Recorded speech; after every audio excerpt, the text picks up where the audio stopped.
Very good morning dear students. આપણે last લેક્ચરમાં topic number 6.2 complete કર્યો. That is called as a concentration of ore material, એટલે કે કાચી ધાતુનું સંકેન્દ્રણ, જેમાં કાચી ધાતુમાંથી આપણે રેતી, માટી જેવી ફિઝિકલ ઇમ્પ્યુરિટી એટલે કે ભૌતિક અશુદ્ધિ દૂર કરતા હતા અને વધુને વધુ કાચી ધાતુ મેળવતા હતા, જેમાંથી વધુને વધુ આપણે ધાતુનું નિષ્કર્ષણ, અલગીકરણ એટલે કે એક્સટ્રેક્શન કરી શકીએ.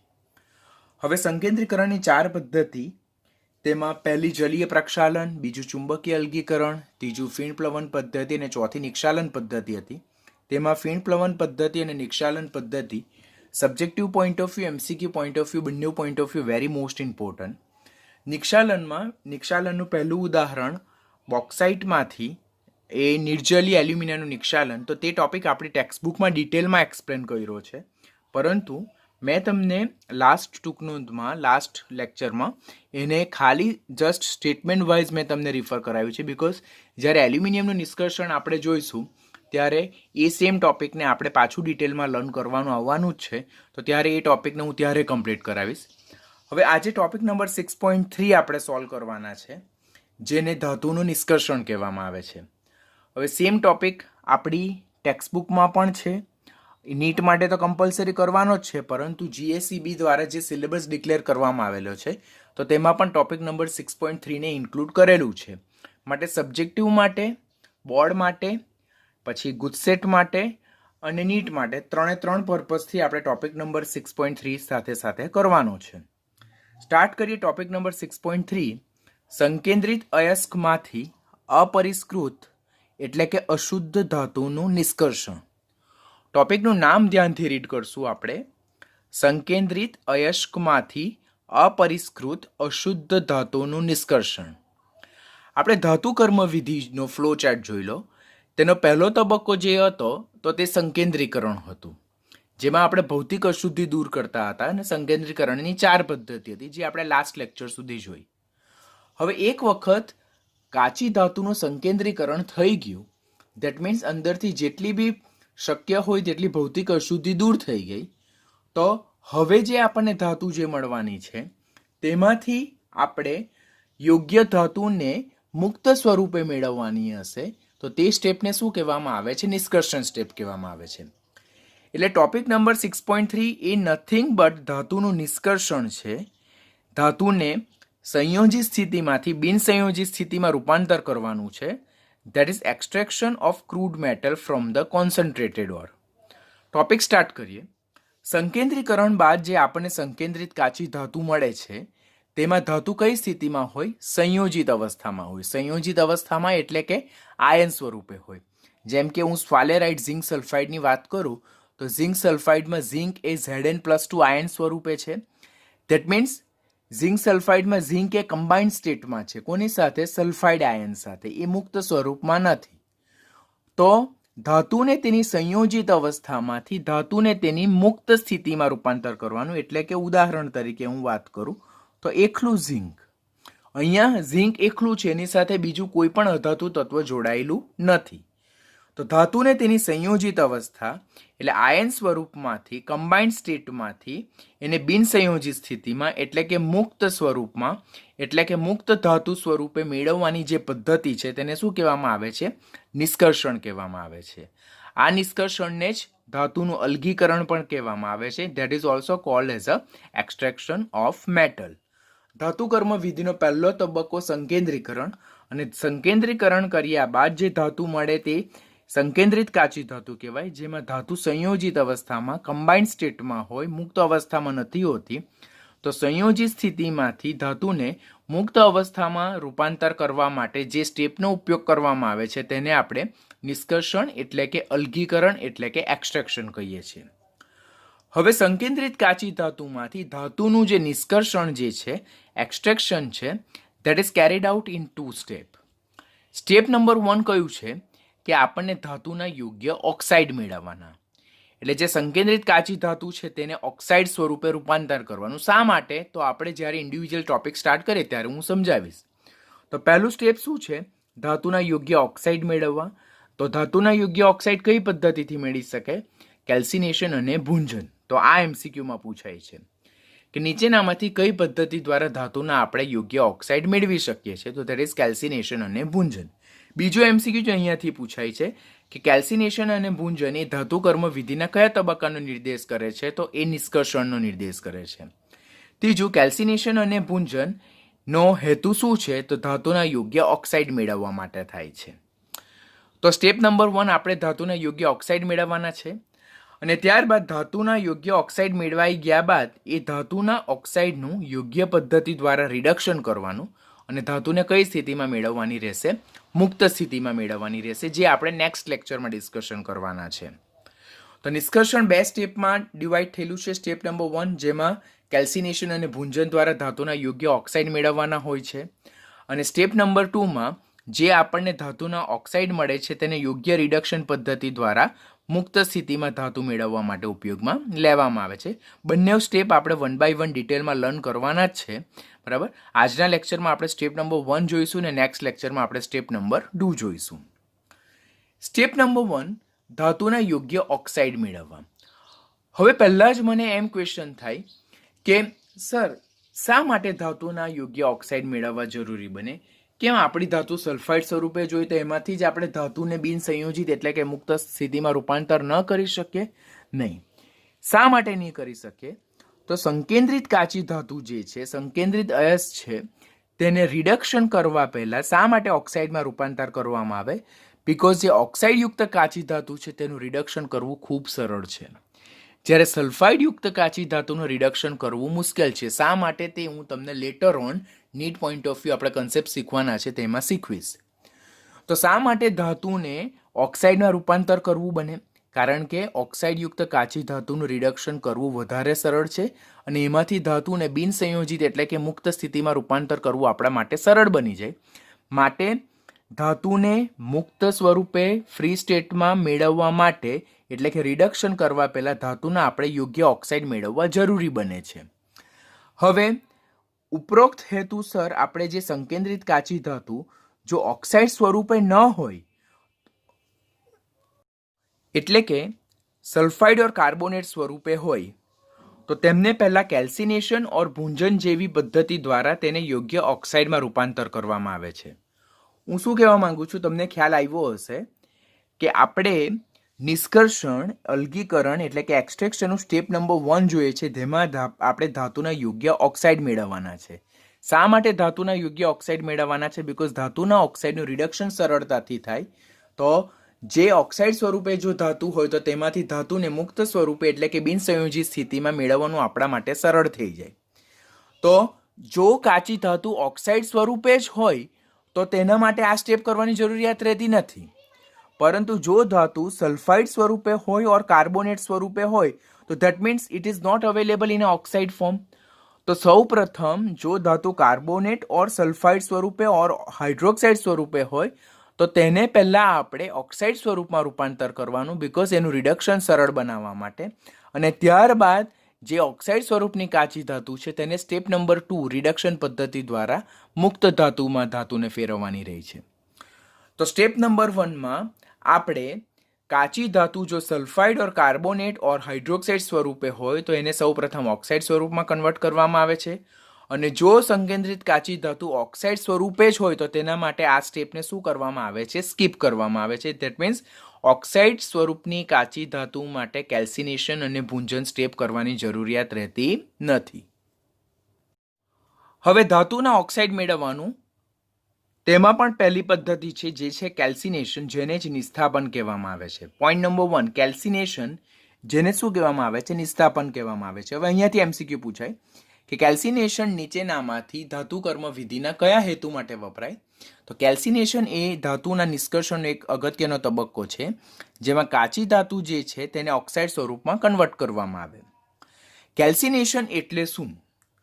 તો જો સંકેન્દ્રિત કાચી ધાતુ કાર્બોનેટ યુક્ત હોય, જળયુક્ત હોય એટલે કે સજળ એટલે કે હાઇડ્રેટેડ હોય ઓર હાઇડ્રોક્સાઇડ સ્વરૂપે હોય તો કાર્બોનેટ યુક્ત, જળયુક્ત ઓર હાઇડ્રોક્સાઇડ સ્વરૂપની કાચી ધાતુ જે છે તેને ઓક્સાઇડમાં રૂપાંતર કરવા માટે કઈ પદ્ધતિનો ઉપયોગ થાય છે? કેલ્સિનેશન પદ્ધતિનો ઉપયોગ થાય છે. ક્વેશ્ચન અહીંયાથી પૂછાય છે કે નીચેનામાંથી કઈ કાચી ધાતુ માટે કેલ્સિનેશન તબક્કો વપરાય છે? તો કાર્બોનેટ યુક્ત, જળયુક્ત એટલે કે સજળ એટલે કે હાઇડ્રેટેડ કાચી ધાતુ ઓર હાઇડ્રોક્સાઇડ સ્વરૂપની જે કાચી ધાતુ હોય તેને ઓક્સાઇડમાં રૂપાંતર કરવા માટે આપણે કયા તબક્કાનો ઉપયોગ કરીએ છીએ? કેલ્સિનેશન તબક્કાનો ઉપયોગ કરીએ છીએ. કેલ્સિનેશન પદ્ધતિ દરમિયાન જે આપણી કાચી ધાતુ જે છે તો તેમાં ધાતુના ગલન બિંદુથી નીચા તાપમાને કાચી ધાતુને ગરમ કરવામાં આવે છે. અહીંયા સ્ટેપ ધ્યાન રાખજો. કેલ્સિનેશન દરમિયાન કાચી ધાતુને બરાબર કાચી ધાતુને તેમાં રહેલી તેના એટલે કોના ધાતુના ગલન બિંદુથી નીચા તાપમાને ગરમ કરવામાં આવે છે, જેથી જો ઓક્સાઇડ મળે અને ઓક્સાઇડ મળે તો પણ ધાતુ પીગળતી નથી એમાં રહેલી. એટલે કેલ્સિનેશન દરમિયાન કાચી ધાતુને તેમાં રહેલી ધાતુના ગલન બિંદુથી નીચા તાપમાને રિવર્બિરેટરી ફર્નેસમાં ગરમ કરવામાં આવે. કેલ્સિનેશન દરમિયાન હવાની હાજરી ગૌણ છે. દેટ મીન્સ હવા હાજર હોવી એવું જરૂરી નથી. It's not mandatory, it's not compulsory presence of air here. તો યાદ રાખજો, કેલ્સિનેશન દરમિયાન હવાની હાજરી ગૌણ છે. હવા હાજર હોય ગેરહાજર હોય એમાં કંઈ વધારે ફરક પડતો નથી. કેલ્સિનેશન દરમિયાન જ્યારે આપણે ધાતુના ઓક્સાઇડ મેળવીએ છીએ ત્યારે બાય પ્રોડક્ટ તરીકે બાષ્પશીલ અશુદ્ધિ દૂર થાય છે, જેમ કે ભેજ, સલ્ફર, ફોસ્ફરસ અને આર્સેનિકની બાષ્પશીલ અશુદ્ધિ દૂર થાય છે. તો કેલ્સિનેશન એ નિષ્કર્ષણનો એક અગત્યનો તબક્કો છે. કેલ્સિનેશનને જ નિસ્તાપન કહેવામાં આવે છે. કેલ્સિનેશન દરમિયાન શું કરવામાં આવે છે? કેલ્સિનેશન દરમિયાન કાર્બોનેટ યુક્ત ઓર હાઇડ્રેટેડ ઓક્સાઇડ ઓર હાઇડ્રોક્સાઇડ સ્વરૂપની જે કાચી ધાતુ મને તેમાં રહેલી ધાતુના ગલન બિંદુથી નીચા તાપમાને રિવર્બિરેટરી ફર્નેસમાં ગરમ કરવામાં આવે, જેથી કાચી ધાતુ જે કાર્બોનેટ સ્વરૂપે, જળયુક્ત ઓક્સાઇડ સ્વરૂપે ઓર હાઇડ્રોક્સાઇડ સ્વરૂપે હોય તેના યોગ્ય ઓક્સાઇડમાં રૂપાંતર થાય અને પ્રક્રિયા દરમિયાન બાષ્પશીલ અશુદ્ધિ દૂર થાય, જેમ કે ભેજ, સલ્ફર, ફોસ્ફરસ અને આર્સેનિકની બાષ્પશીલ અશુદ્ધિ દૂર થાય. એના ઉદાહરણ જે છે તે મોસ્ટ ઇમ્પોર્ટન્ટ છે, ખાસ ધ્યાન રાખવાના, જેમ કે લિમોનાઇટ. તો લિમોનાઇટ જો એ હાઇડ્રેટેડ ફેરિક ઓક્સાઇડ છે, એટલે Fe2O3 એ ઇટસેલ્ફ ઓક્સાઇડ છે, એ ઓક્સાઇડનું ઉદાહરણ છે. પરંતુ એની સાથે જો પાણીના 3 અણુઓ સ્ફટિક જળ તરીકે, વોટર ઓફ ક્રિસ્ટલાઇઝેશન તરીકે જોડાયેલું છે, એટલે આ જે છે તો સજળ ઓક્સાઇડ છે, હાઇડ્રેટેડ ઓક્સાઇડ છે. તો હાઇડ્રેટેડ ઓક્સાઇડમાંથી પાણીની બાષ્પશીલ અશુદ્ધિને દૂર કરવા માટે આપણે એને ઊંચા તાપમાને ગરમ કરવામાં આવે, જેથી પાણીની અશુદ્ધિ દૂર થાય અને આપણને એનહાઇડ્રસ ઓક્સાઇડ મળે. તો ઓક્સાઇડ માટે પણ કેલ્સિનેશન વપરાય છે. કેવી રીતે? કેવા ઓક્સાઇડ માટે? હાઇડ્રેટેડ ઓક્સાઇડને એનહાઇડ્રસ ઓક્સાઇડમાં રૂપાંતર કરવા માટે અને પાણીની બાષ્પશીલ અશુદ્ધિને દૂર કરવા માટે કેલ્સિનેશન વપરાય. પછી FeCO3 સિડેરાઇટ, જે આયનની કાર્બોનેટ યુક્ત કાચી ધાતુ છે, તેને ઊંચા તાપમાને ગરમ કરવાથી કાર્બોનેટ યુક્ત કાચી ધાતુનું ઓક્સાઇડમાં રૂપાંતર થાય છે અને કાર્બન ડાયોક્સાઇડની વોલેટાઇલ ઇમ્પ્યુરિટી દૂર થાય. લાઇમસ્ટોન, જે કેલ્શિયમની કાર્બોનેટ યુક્ત ખનિજ છે, તેને પણ ગરમ કરવાથી આપણને કેલ્શિયમના ઓક્સાઇડ ક્વિક લાઇમ મળે છે અને કાર્બન ડાયોક્સાઇડ વાયુ સ્વરૂપે દૂર થાય છે. ZnCO3, જેને આપણે કેલેમાઇન કહીએ છીએ, તો કેલેમાઇન એ પણ ઝિંકની કાર્બોનેટ યુક્ત ઓર છે, તેને ઊંચા તાપમાને ગરમ કરવાથી આપણને ઝિંકાઇડ ZnO મળે છે અને કાર્બન ડાયોક્સાઇડની બાષ્પશીલ અશુદ્ધિ દૂર થાય.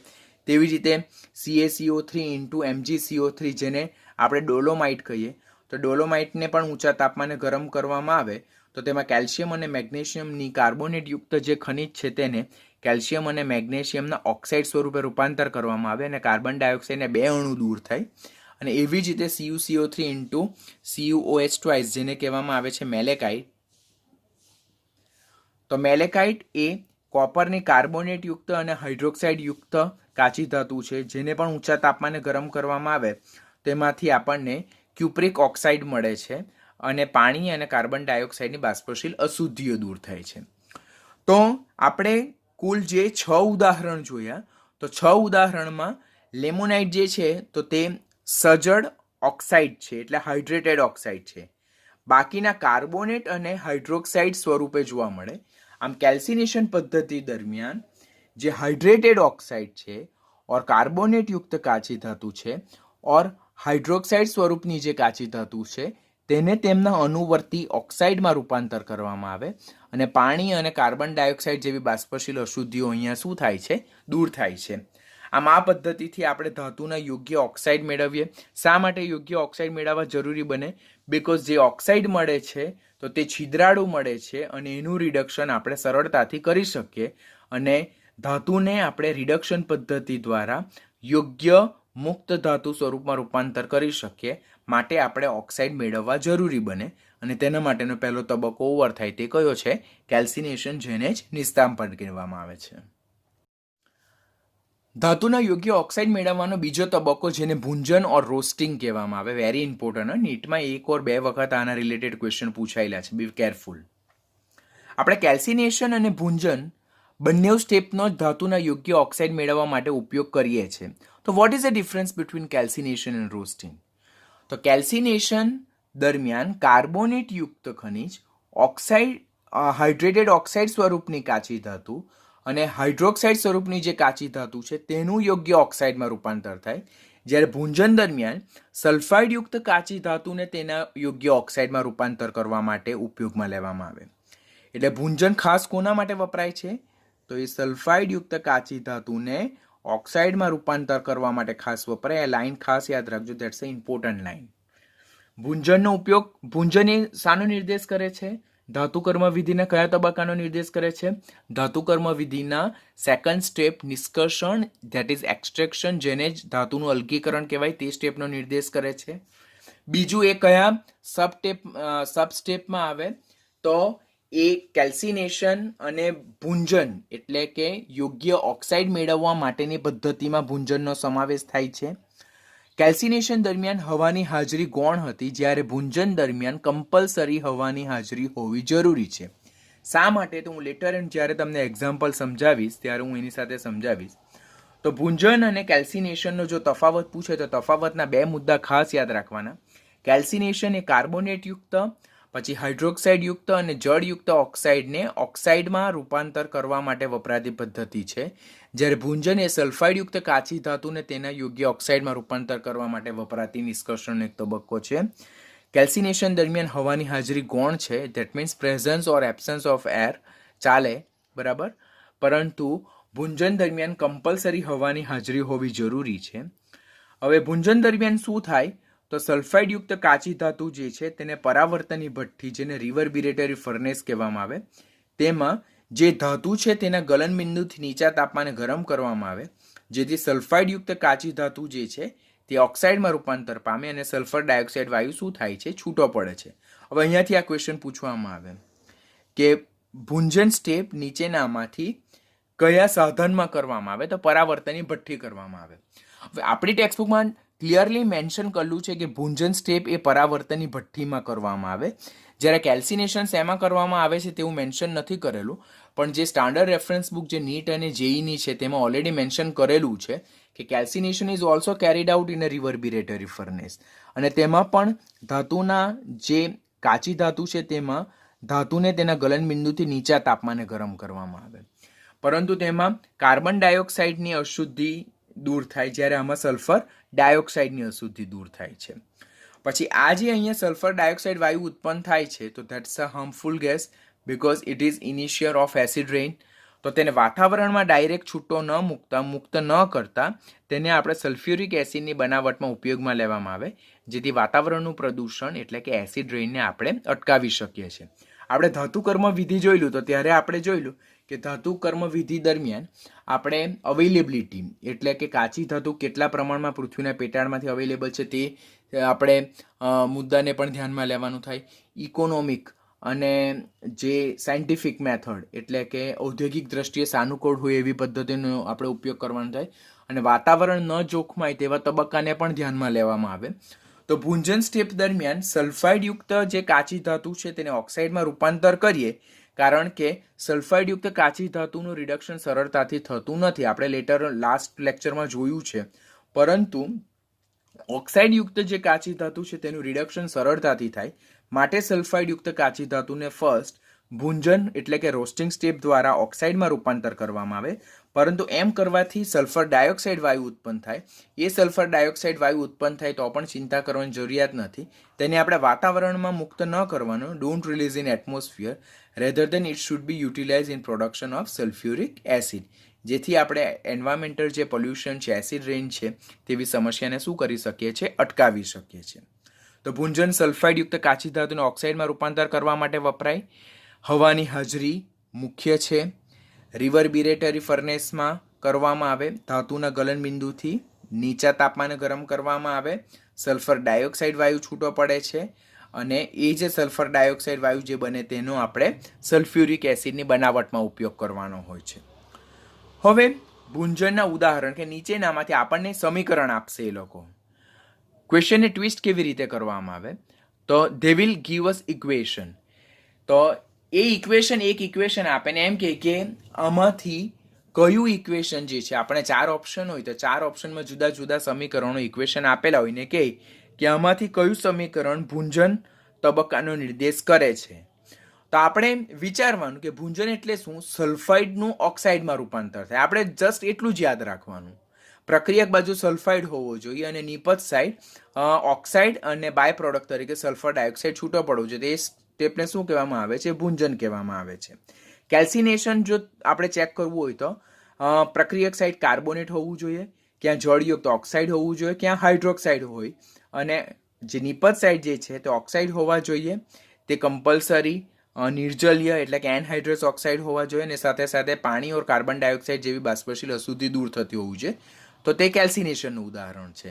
તો કેલ્સિનેશન અને ભૂંજનના ઉદાહરણમાં તમારે કન્ફ્યુઝ નથી થવાનું. ભૂંજનમાં સલ્ફાઇડનું ઓક્સાઇડમાં રૂપાંતર થાય અને સલ્ફર ડાયોક્સાઇડ વાયુ છૂટો પડે. હવે અહીંયા ઓક્સિજનની હાજરી એટલા માટે નેસેસરી છે કારણ કે જો અહીંયા આપણે ઓક્સિજન એડ ન કરીએ તો સલ્ફરનું સલ્ફર ડાયોક્સાઇડ સ્વરૂપે ઓક્સિડેશન થતું નથી. Be careful.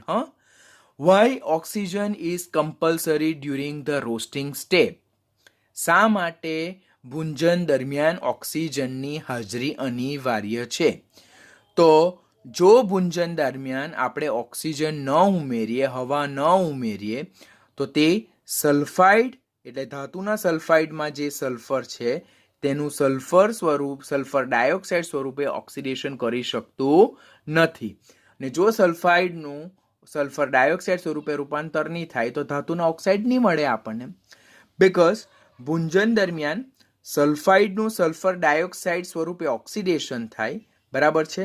ધાતુનું તેના તે સ્ટેપમાં રહે, પરંતુ સલ્ફર જે છે તો તે -2 માંથી +4 માં રૂપાંતર પામે.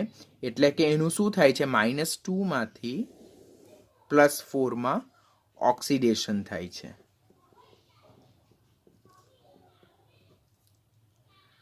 બરાબર. તો ભૂંજન દરમિયાન શા માટે ઓક્સિજનની હાજરી અનિવાર્ય છે? કારણ કે જો હવા ન દાખલ કરવામાં આવે, ઓક્સિજન ન દાખલ થાય તો સલ્ફર જે છે તો તે સલ્ફાઇડમાંથી સલ્ફર ડાયોક્સાઇડમાં રૂપાંતર નહીં થાય, પરિણામે ધાતુનો યોગ્ય ઓક્સાઇડ મળી શકે નહીં. તે માટે ભૂંજન દરમિયાન હવાની હાજરી અનિવાર્ય છે. તો જો ધાતુના સલ્ફાઇડ તેનું ઓક્સિજનની હાજરીમાં આપણે ગરમ કરીએ ધાતુના ગલન બિંદુથી નીચા તાપમાને પરાવર્તનની ભઠ્ઠીમાં, તો ધાતુના સલ્ફાઇડનું તેના ઓક્સાઇડમાં રૂપાંતર પામે છે અને સલ્ફાઇડમાં રહેલો જે સલ્ફર છે તે -2 માંથી +4 ઓક્સિડેશન અવસ્થા ધરાવતા સલ્ફર ડાયોક્સાઇડ વાયુમાં રૂપાંતર થાય. અને આ જે સલ્ફર ડાયોક્સાઇડ છે તે બાષ્પશીલ અશુદ્ધિ છે, તો તે પ્રમાણે એને વાતાવરણમાં ન છોડતા આપણે તેનો ઉપયોગ સલ્ફ્યુરિક એસિડના ઉત્પાદનમાં કરવાનો થાય. આ રીતે સલ્ફાઇડયુક્ત કાચી ધાતુને તેના યોગ્ય ઓક્સાઇડમાં રૂપાંતર કરી શકીએ છીએ. રિએક્શન, આ ઓવરઓલ રિએક્શન છે જે 3 રિએક્શનનું કમ્બાઇન્ડ રિએક્શન છે. જો 2MS + 3O2 give 2MO + 2SO2. Reaction એક વખત જોશો એટલે યાદ રહે જ જશે. 2MS + 3O2 give 2MO and 2SO2. એવી 2 કે 3 કોમ્પિટિટિવ એક્ઝામમાં આના રિલેટેડ ક્વેશ્ચન જોયા છે કે તમને આ સમીકરણ આપેલું હશે, અગાડીના કોએફિશિયન્ટ એટલે કે આ સહગુણકો 2, 3, 2 અને 2 સહગુણક નહીં આપેલા હશે અને એ લોકો તમને કહેશે કે આપેલ સમીકરણ અનબેલેન્સ ઇક્વેશન આપેલ હશે કે MS + O2 give MO + SO2 એવું અનબેલેન્સ ઇક્વેશન આપેલું હશે. અગાડી A, B, C અને D એવા સહગુણક મૂકેલા હશે. તો A, B, C, D સહગુણકની કિંમત મૂકો. That means you need to balance the reaction. તો that is 2MS + 3O2 give 2MO + 2SO2. રિએક્શનને બેલેન્સ બી કરી શકાય, પરંતુ અહીંયા બેલેન્સિંગ એટલા માટે નથી કરાવતો બીકોઝ રિએક્શનને એકદમ ડાયરેક્ટલી યાદ રાખી શકાય એવું છે, માટે બેલેન્સિંગ નથી શીખવતો. મેં તમને લાસ્ટ સ્ટેપમાં નિક્ષાલનમાં બેલેન્સિંગ સાથે રિએક્શન તમને યાદ રખાવ્યા છે. તો અહીંયા આપણે બેલેન્સ કર્યા વગર જ રિએક્શનને યાદ રાખી શકીએ કે 2MS + 3O2 give 2MO + 2SO2, જે M બરાબર Zn Pb અને Cu2, એટલે 2ZnS + 3O2 give 2ZnO + 2SO2, 2PbS + 3O2 gives 2PbO + 2SO2, 2Cu2S + 3O2 give 2Cu2O + 2SO2. એટલે એક તીરે 4 શિકાર મારવાના છે. આ એક સમીકરણ યાદ રાખો, તે તો તમને કોમ્પિટિટિવ બોર્ડ અને ગુજસેટ માટે તો યાદ રાખવાનું છે, જે ટેક્સ્ટબુકમાં નથી આપ્યું પણ એ લોકો પૂછે છે. તો આ સમીકરણ તો તમારે કોમ્પિટિટિવ માટે યાદ રાખવાનું જ છે, પરંતુ આ સમીકરણ યાદ રાખો અને જેમાં M બરાબર Mની જગ્યાએ Zn મૂકવાનું, Mની જગ્યાએ Pb મૂકો અને Mની જગ્યાએ Cu2 મૂકો. તો એ સમીકરણના બેઝ પરથી તમે સમીકરણ 1, 2 અને 3ને યાદ રાખી શકો છો. તો this is easiest method two remember this 4 equation. તો બહુ ઇઝી છે. તો આ ભૂંજનના તબક્કાનો નિર્દેશ કરે. આ સમીકરણ આપેલું હોય તો આ સમીકરણ કોનો નિર્દેશ કરે છે? ભૂંજન. બિકોઝ પ્રક્રિયક સાઇડ સલ્ફાઇડ ને નિપજ સાઇડ ઓક્સાઇડ અને સલ્ફર ડાયોક્સાઇડ છૂટો પડે છે. ભૂંજન દરમિયાન હવાની હાજરી અનિવાર્ય છે. ભૂંજન દરમિયાન સલ્ફરના ઓક્સિડેશન આંકમાં શું ફેરફાર થાય?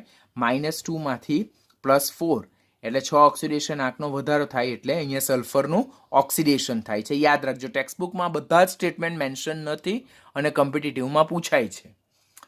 હવે જે ભૂંજન જે પદ્ધતિ છે તો તે ઝિંક સલ્ફાઇડ જેને સ્ફાલેરાઇટ કહેવાય, PbS જેને લેડ સલ્ફાઇડ એટલે ગેલિના કહેવાય, Cu2S જેને કોપર ગ્લાન્સ કહેવાય, CuFeS2 એટલે કોપર પાયરાઇટ્સ જેને ચાલ્કોપાયરાઇટ્સ પણ કહેવાય, FeS2 એટલે આયર્ન પાયરાઇટ્સ છે. તો આ બધી સલ્ફાઇડયુક્ત કાચી ધાતુ છે, સલ્ફાઇડયુક્ત અયસ્ક છે, તેને ભૂંજન દ્વારા આપણે ઓક્સાઇડમાં રૂપાંતર કરીએ છીએ અને એના માટે આપણે ભૂંજન તબક્કાનો ઉપયોગ કરીએ છીએ. તો નીચેનામાંથી હવે અહીંયાથી ક્વેશ્ચન શું પૂછાય કે એ લોકો they will not give the same formula, instead of that they will give you the name, કે નીચેનામાંથી કઈ કાચી ધાતુને તેના ઓક્સાઇડમાં રૂપાંતર કરવા માટે ભૂંજન વપરાય છે. તો જે 4 ઓપ્શન હશે તેમાંથી જે કોઈ એક ઓપ્શન જે હશે તો તે સલ્ફાઇડ યુક્તનું હશે.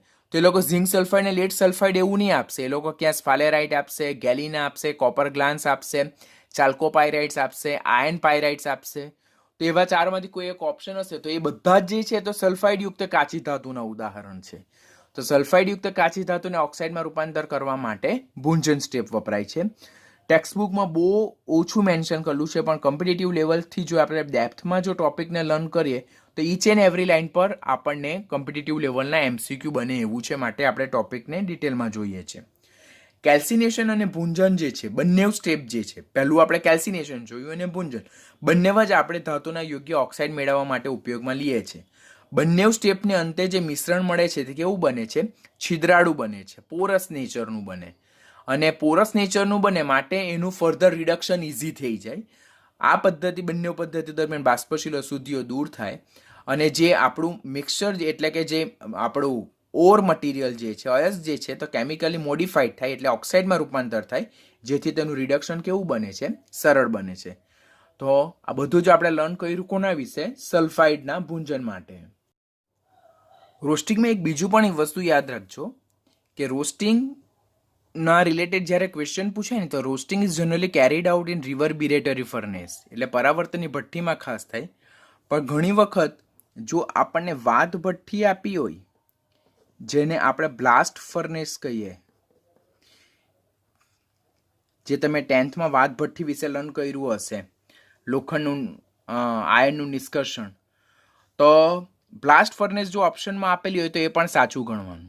એટલે જનરલી રોસ્ટિંગ એટલે કે ભૂંજન એ પરાવર્તનની ભઠ્ઠી એટલે કે રિવરબિરેટરી ફર્નેસમાં થાય, અને ઓપ્શનમાં જો વાત ભઠ્ઠી ઓર બ્લાસ્ટ ફર્નેસ આપેલું હોય તો તેને પણ આપણે કરેક્ટ ઓપ્શન તરીકે સાચું ગણવાનું. તો આની સાથે આપણે કેલ્સિનેશન અને રોસ્ટિંગ ટોપિક ઓવર થાય છે. હવે રિડક્શન તબક્કો જે છે તો તે આપણે નેક્સ્ટ લેક્ચરમાં જોઈશું. હવે આપણે આ રોસ્ટિંગ અને કેલ્સિનેશનને લગતા અત્યાર સુધીમાં નીટ AIPMT અને એમ્સમાં પૂછાયેલા ક્વેશ્ચન વિશે ડિસ્કશન કરીએ. લગભગ 4 થી 5 ક્વેશ્ચન સેમ રોસ્ટિંગ અને કેલ્સિનેશનને લગતા પૂછાયેલા હતા, અને ક્વેશ્ચન કેટલા ઇઝી છે તેના વિશે આપણે જોઈએ. AIPMT નીટ 2013માં પૂછાયેલા ક્વેશ્ચન કેટલો સરળ છે જો. Roasting of sulphide gives the gas X as a by product. અત્યારે જ જોયું, એટલે કે સલ્ફાઇડનું ભૂંજન કરતા કોઈ એક વાયુ કે જે X છે તે બાય પ્રોડક્ટ તરીકે ઉદ્ભવે છે, એટલે કે ઉપપેદાશ તરીકે ઉદ્ભવે છે. આપણે અત્યારે જ રિએક્શન શું જોયું કે 2MS plus 3O2 gives 2MO plus 2SO2 gas. આવું આપણે એક રિએક્શન જોયું. તો અહીંયા સલ્ફર ડાયોક્સાઇડ ગેસ જે છે તો બાય પ્રોડક્ટ એટલે ઉપપેદાશ તરીકે ઉદ્ભવે છે. તો એટલું જો આપણને ખબર પડી ગયું, રોસ્ટિંગ આવી ગયું અને આપણે રિએક્શન આપણે યાદ કરી લીધું, તો આપણો કરેક્ટ આન્સર થઈ જાય SO2. હવે વધારે અંદર કેરેક્ટરિસ્ટિક જોઈએ કે this is colourless gas with a choking smell of burn sulphur, એટલે સલ્ફરનું બળેલી સ્મેલ જેવું એની સ્મેલ આવે. Cause the great damage to respiratory organ as well as the result of acid rain, એટલે જે આપણે રિસ્પાયરેટરી ટ્રેક્સ જે છે, ફેફસાને લગતા રોગ, શ્વસન નળીને લગતા રોગ, બરાબર. ત્યાર પછી એસિડ વર્ષા માટે મુખ્ય જવાબદાર ગેસ છે. Its aqueous solution is acidic. Sulphur ડાયોક્સાઇડને જો પાણીમાં નાખવામાં આવે તો H2SO3 બને, સલ્ફ્યુરસ એસિડ બને. તો સલ્ફ્યુરસ એસિડ તો એસિડિક દ્રાવણ છે. Act as a reducing agent, બરાબર. સલ્ફ્યુરસ એસિડમાં જે સલ્ફર જે છે તો તે રિડ્યુસિંગ એજન્ટ તરીકે વર્તે. અને it has a acid and its acid have never been isolated, એટલે આ જે સલ્ફર ડાયોક્સાઇડ ગેસ છે તો તેનો સલ્ફ્યુરસ એસિડ H2SO3 જે છે તે આઇસોલેશન ઇઝીલી નહીં પામી શકે. તો એને આપણે બનાવવો જ પડે, તો કોઈ પણ વિશિષ્ટ પદ્ધતિ દ્વારા. તો આ બધી કેરેક્ટરિસ્ટિક જે છે તે કોની છે? સલ્ફર ડાયોક્સાઇડની છે. તો માટે કરેક્ટ ઓપ્શન શું આવશે? બી આવશે. ક્વેશ્ચનને ધ્યાનથી વાંચવાનું કે સલ્ફાઇડયુક્ત ખનિજનું ભૂંજન થતાં આપણને વાયુ એક્સ એ બાય પ્રોડક્ટ તરીકે મળે છે, જે રંગહીન વાયુ છે, બળેલા સલ્ફરની વાસ ધરાવતો છે, રિસ્પાયરેટરી ઓર્ગનને ડેમેજ કરે, એસિડ વર્ષા માટે મુખ્યત્વે જવાબદાર છે, જેનું જલીય દ્રાવણ એસિડિક છે, તે પોતે રિડ્યુસિંગ એજન્ટ એટલે રિડક્શન કરતા, એટલે કે જેનું પોતાનું ઓક્સિડેશન થાય. શા માટે oxidation?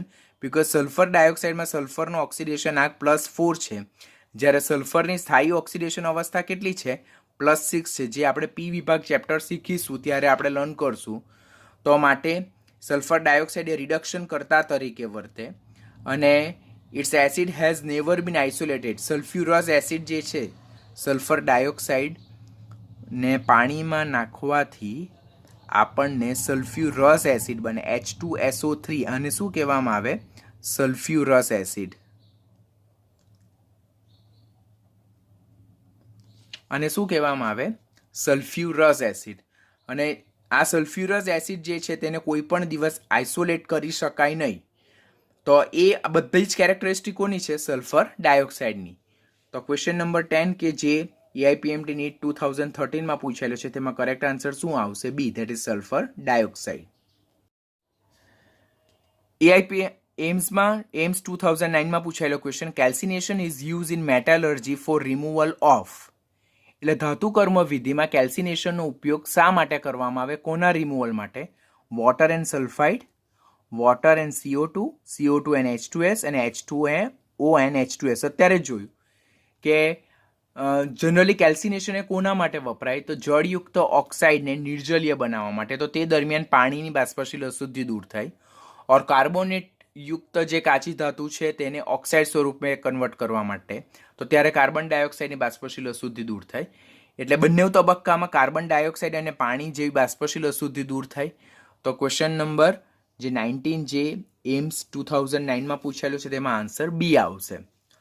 Roasting is done in, એટલે ભૂંજન શેમાં કરવામાં આવે? તો આપણે અત્યારે જ જોયું કે બ્લાસ્ટ ફર્નેસ ઓર રિવર્બિરેટરી ફર્નેસ, બેમાંથી કોઈ એકમાં કરવામાં આવે તો એ કરેક્ટ ઓપ્શન. તો આમાં કરેક્ટ આન્સર શું આવશે? એ, ઓપન હાર્થ ફર્નેસ અને ઇલેક્ટ્રિક ફર્નેસમાં કરવામાં આવતું નથી. પછી question number 22, heating of ore in presence of air to remove sulphur impurity. Heating of ore એટલે હવાની હાજરીમાં કાચી ધાતુને ગરમ કરવાથી સલ્ફરની અશુદ્ધિ દૂર કરવામાં આવે, તે પદ્ધતિને શું કહેવામાં આવે? તો ધેટ ઇઝ રોસ્ટિંગ. હવે અહીંયા કેલ્સિનેશન બી આપેલું છે. બાષ્પશીલ અશુદ્ધિ દૂર થાય તો કેલ્સિનેશન અને ભૂંજન બંને દરમિયાન બાષ્પશીલ અશુદ્ધિ દૂર થાય, પરંતુ અહીંયા જો સલ્ફરની અશુદ્ધિ દૂર થાય છે સલ્ફર ડાયોક્સાઇડ સ્વરૂપે, તો તેમાં કરેક્ટ આન્સર શું આવશે? રોસ્ટિંગ આવશે. પછી ક્વેશ્ચન નંબર 29 જે 2016માં પૂછાયેલો ક્વેશ્ચન છે કે during calcination assertion the ore is heated well below its melting point in the limited supply of oxygen. એટલે કેલ્સિનેશન દરમિયાન કાચી ધાતુને ધાતુના મેલ્ટિંગ પોઈન્ટથી નીચા તાપમાને અને મર્યાદિત ઓક્સિજનની હાજરીમાં ગરમ કરવામાં આવે છે. તો એ વિધાન સાચું છે કે ઓક્સિજનની હાજરી હોય નહીં હોય દેટ્સ નોટ નેસેસરી, એટલે કે ઇટ્સ નોટ કમ્પલસરી, હોવી જ જોઈએ એવું જરૂરી નથી. તો આ કેલ્સિનેશન માટેની શરત છે, કન્ડિશન છે. પછી reason the process of calcination is carried out for sulphide ore. Calcination is not carried out for sulphide ore. Calcination is carried out for hydrated oxide ore carbonate ore hydroxide ore. એના ઓક્સાઇડમાં રૂપાંતર કરવા માટે calcination વપરાય. જ્યારે sulphide માટે જે વપરાય તેને તો રોસ્ટિંગ કહેવામાં આવે. તો આ વિધાન કેવું છે? ખોટું છે. This is false. તો એવું જે સ્ટેટમેન્ટ જે છે તો assertion is true but reason is false. તો ક્વેશ્ચન નંબર 29 જે છે તેમાં આન્સર શું આવશે? આપણો સી આવશે. તો આપણે જોઈએ તો આમાંથી ઘણા બધા જે ક્વેશ્ચન જે છે કે જેના વિશે ઇન્ફોર્મેશન આપણી ટેક્સ્ટબુકમાં નથી આપી પરંતુ કોમ્પિટિટિવમાં પૂછાય છે. એટલા માટે હું કહું છું હંમેશા કે don't only stick to NCERT. એનસીઆરટીને કમ્પલસરી કરવી ખૂબ જરૂરી છે બિકોઝ એમાંથી આપણને ખબર છે કે majority questions R coming from your NCERT. But NCERT સાથે આપણી સ્કૂલમાં હું કે સીટુ સર તમને જે કંઈ બી એક્સ્ટ્રા કન્ટેન્ટ કરાવીએ છીએ તો અમે એટલું જ એક્સ્ટ્રા કન્ટેન્ટ કરાવીએ છીએ કે જે તમને કોમ્પિટિટિવ લેવલ માટે ઉપયોગી થશે ઓર એના રિલેટેડ પ્રીવિયસ યરમાં ક્વેશ્ચન પૂછાયેલા છે ઓર એવા ટોપિક કે જેના રિલેટેડ પ્રીવિયસ યરમાં ક્વેશ્ચન પૂછાયેલા છે, પૂછાઈ શકે અને ચેપ્ટર અને ટોપિકના રિલેટેડ ઇમ્પોર્ટન્ટ હોય. તો don't only stick to NCERT. હું અને સીટુ સર જેટલા બી એક્સ્ટ્રા તમને ટોપિક કરાવીએ છીએ તેને પણ સાથે સાથે કરતા જજો બિકોઝ તમે એ ટોપિક કરશો તો જ તમને આ પ્રીવિયસ યર પૂછાયેલા ક્વેશ્ચનના જે લોજિકલ જે છે, લોજિક્સ જે છે, અમુક ક્વેશ્ચન ટ્રિકી છે, બરાબર. કે હવે અહીંયા જો કેલ્સિનેશન દરમિયાન મેલ્ટિંગ પોઈન્ટથી નીચા તાપમાને ગરમ કરવામાં આવે તેવું ટેક્સ્ટબુકમાં નથી આપ્યું પણ મેં તમને કરાવ્યું છે, બરાબર. લિમિટેડ સપ્લાય ઓફ ઓક્સિજન મેં તમને કીધું છે, ટેક્સ્ટબુકમાં નથી આપ્યું. તો એ વસ્તુ આપણે યાદ રાખવી પડશે. તો જેટલું બી એક્સ્ટ્રા કરાવવામાં આવે તેટલું તમારે સાથે સાથે કરતા જાઓ. That is more than sufficient. એના સિવાયનું બીજું કંઈ પણ બહારનું નહીં કરો તો ચાલશે. તો આની સાથે કેલ્સિનેશન અને ભૂંજન જે ધાતુના યોગ્ય ઓક્સાઇડ મેળવવા માટે એ નિષ્કર્ષણનું સ્ટેપ 1 હતું તે ઓવર થાય. સ્ટેપ નંબર 2 જે નિષ્કર્ષણનો બીજો તબક્કો છે કે જેમાં ધાતુના ઓક્સાઇડમાંથી ધાતુને રિડક્શન પદ્ધતિ દ્વારા મેળવવામાં આવે તે આપણે આવતીકાલના લેક્ચરમાં ડિટેલમાં લર્ન કરશું.